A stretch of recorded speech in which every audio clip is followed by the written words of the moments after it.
تيست صوت. الو الو الو، تيست صوت.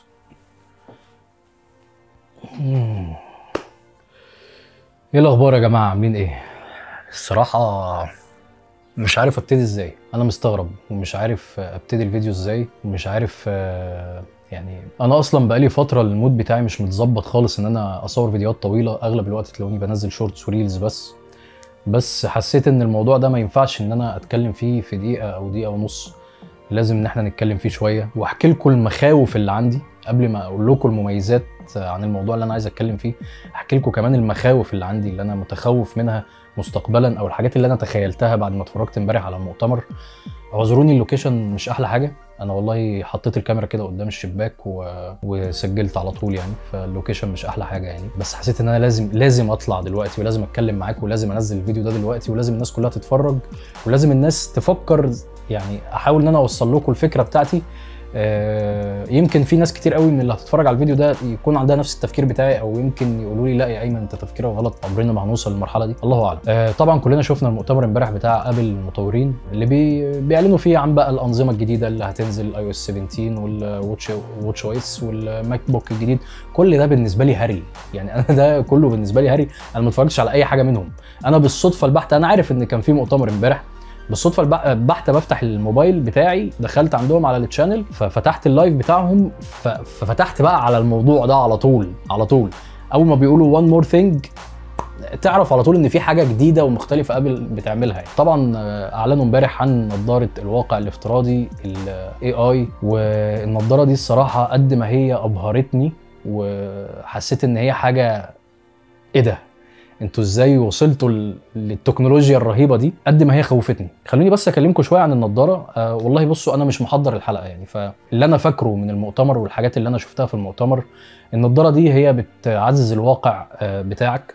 بتقدر ان انت تلبسها وتشوف يعني تشوف مهام كتير قوي تقدر تأديها من خلال النضاره دي. والميزه اللي موجوده في النضاره دي ان هي مش بتفصلك عن الواقع الحقيقي بتاعك، هي مش بتفصلك، هي دمجه الواقع الحقيقي مع الواقع الافتراضي. وده الرعب بالنسبه لي، هو ده الخوف بالنسبه لي، ان انت دخلت جوه العالم بتاعهم بطريقه صايعه. من الاخر احنا هندخلك جوه العالم بتاعنا، وفي نفس الوقت انت متابع وشايف الناس وشايف الدنيا، وبتعرف تتعامل مع الناس، وبتعرف تتكلم مع عيالك، وبتعرف تعمل شغلك عادي مع الناس، وفي نفس بس انت برضو معانا، احنا مش هنسيبك، احنا وراك في كل حاجه. النضاره دي فيها مميزات كتير جدا جدا. منها ان هي فيها اكتر من 12 كاميرا تقريبا، ولايد ار وحساسات وسنسورز رهيبه موجوده تقريبا. فيها عدد بكسلات رهيب قوي عشان توصل لدقه صوره طبيعيه جدا جدا وانت بتتفرج على الحاجه اللي انت بتشوفها من خلال النضاره. تقريبا 23 مليون بكسل، رقم رهيب كده. 4K طبعا. تقدر زي ما انا قلت لك تعمل مهام كتير قوي من خلال النضاره دي. تقدر ان انت تمنتج من عليها، زي مثلا واحد كده صانع محتوى بيحب يمنتج او يعمل اديت للصور بتاعته، لا انت خلاص انت بعد كده تحط اللابتوب قدام النضاره، فالنضاره هتقرا ان ده اللابتوب، فتعرض لك الشاشه طايره في الهواء كده بتاعه اللابتوب. فانت ايه بقى يا معلم، تقعد تعمل اديت في الهواء، تعمل اديت في الهواء لكل حاجه. تقدر كمان تتفرج على افلام، تلعب جيمز. يعني النضاره دي اول ما تنزل هيبقى فيها تقريبا 100 لعبه هتقدر تلعب بيها جيمز. هتقدر تشوف بيها الواقع 2D اللي هو العادي، وهتقدر تتفرج 3D كمان. ازاي بقى بتتحكم في النضاره دي؟ بتتحكم في النضاره دي عن طريق 3 حاجات. اول حاجه عن طريق عينك، وده حاجه فظيعه جدا. عن طريق النني بتاع عينك النضاره بتقرا انت باصص على ايه دلوقتي، فبتروح تختاره على طول. يعني انت مثلا بصيت على تطبيق الفوتو، فهي هتروح على الفوتو وتزومها لك كده، فانت تفتحها على طول. دي طريقه. والطريقه الثانيه عن طريق الاوامر الصوتيه، ان انت تقدر تكلم سيري على طول. وبالمناسبه هي ما بقتش هي سيري، خلاص هي بقت سيري على طول، تقول لها سيري فترد عليك. الموضوع بقى مرعب برضو. دي حاجه ثانيه وهي عن طريق الاوامر الصوتيه يعني. الطريقه الثالثه الصايعه قوي عن طريق ايدك، عن طريق حركه ايدك، ان انت تعمل كده زوم، تعمل كده زوم ان، تعمل كده زوم اوت، تعمل سوايب، تعمل اب، تعمل داون، تعمل سوايب. خلاص يا جماعه، خلاص الموضوع بقى يعني رايح في حته غريبه جدا جدا جدا. انا عن نفسي مش عارف احنا رايحين لفين تاني. تقدر ان انت تفصل عن العالم الخارجي عن طريق البكره اللي موجوده فوق، تلفها كده فتفصل لك كل العالم الخارجي اللي حواليك لو انت بتتفرج على فيلم او حاجه، وتحط اي شكل انت عايزه، اي لاندسكيب وراك اي منظر طبيعي. متخيل ان انت بعد كده هتبقى زهقان ولا حاجه ونايم فاهم، باصص للسقف وانت لابس النضاره، قاعد بتتفرج على النجوم، بتتفرج على المجره، قاعد مسحول بتعد الخرفان عشان تنام. حاجات كده غريبه هتحصل يا جماعه في المستقبل. وكمان هم تعاونوا مع ديزني اللي هي اصلا اكبر شركه صناعه محتوى مرئي في العالم كله. هتشوف حاجات كتير قوي مع ديزني الفتره يعني بتاعت نزول النضاره دي، من افلام بقى، من العاب، من كاركترز. يعني في لقطه كده جابوها ميكي ماوس طالع من الصوره وواقف بيتكلم معاك. فانا متخيل متخيل ان ميكي ماوس. وده بقى هينقلني لحاجه انا متخوف منها جدا، بس عايز قبل ما اقولها لكم اقول لكم برضو عن حاجه ريليتد باللي انا متخوف منها.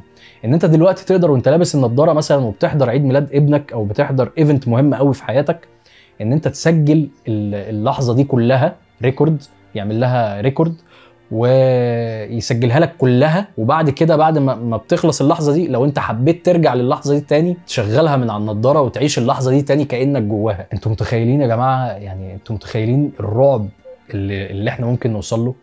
انتوا متخيلين كمية الحاجات اللي المطورين هيشتغلوا عليها على النضارة دي في البرامج بقى كلها اللي هتنزل بعد كده، التطبيقات كلها اللي هتنزل بعد كده؟ طبعا انتوا الفترة اللي فاتت شفتوا الاي اي وبرامج الذكاء الاصطناعي والحاجات اللي بتحصل. انا متخيل بقى لما برامج الذكاء الاصطناعي دي تميكس مع النضارة وتدمج مع النضارة. انا تخيلت حاجات مرعبة يا جماعة والله العظيم، انا تخيلت حاجات مرعبة قوي قوي قوي.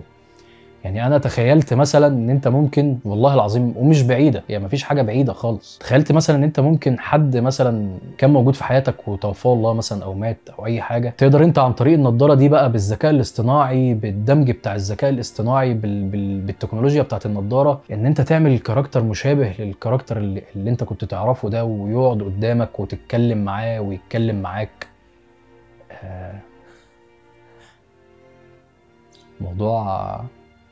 موضوع صعب، موضوع صعب. انتوا متخيلين ده ممكن يحصل في يوم من الايام؟ التكنولوجيا على قد ما هي حلوه، وعلى قد ما هي حاجه ثوريه، وعلى قد ما هي حاجه بتفيد البشريه، على قد ما هي حاجه فيها اضرار كتيره جدا جدا. لان هي برضو في الاخر سلاح ذو حدين، زي اي حاجه في الدنيا سلاح ذو حدين. يا اما انت هتسخرها وتستخدمها في الخير، وزي ما هم قالوا كده مثلا الدكاتره هيقدروا ان هم يشرحوا مثلا القلب ويشوفوه الكلام ده، او الناس اللي بتعمل عربيات يشوفوا المكن والكلام ده بطريقه اسهل. زي ان انت ممكن تدرس عن طريقها والكلام ده كله، ده كله في الخير، هنقدر نستخدمه في خير. زي ما انت ممكن توظفها في الشر، والشر كتير في الفترة اللي احنا عايشينها دي، وربنا يستر والله العظيم، ربنا يستر. انا مش متخيل الحاجات اللي احنا ممكن نشوفها قدام بسبب النضارة دي. وهي حاجة مش جديدة على فكرة، يعني نضارات العالم الافتراضي دي موجودة من زمان قوي، ولكن ما كانتش بالطريقة دي او بالشكل ده او بالكيمياء دي من الاخر. يعني زمان نظارات العالم الافتراضي كنت تلبسها بتنعزل عن العالم كله، ما بتشوفش غير اللي جوه النضاره بس. لكن انت لا، دلوقتي انت شايف كل حاجه، وبتقدر تتعامل مع الناس، وبتقدر تتكلم مع الناس. حاجه من الحاجات برضو اللي استفزتني اول ما شفتها، قلت طب الناس اللي زي حالاتي اللي بيلبسوا نضارات اصلا نظر هيلبسوها ازاي؟ فهم دي طبعا مش هتفوتهم، يعني ابل مش هيفوتوا حاجه زي دي. عملوا تعاون مع شركه زيس تقريبا او زايس، مش فاكر اسمها ايه.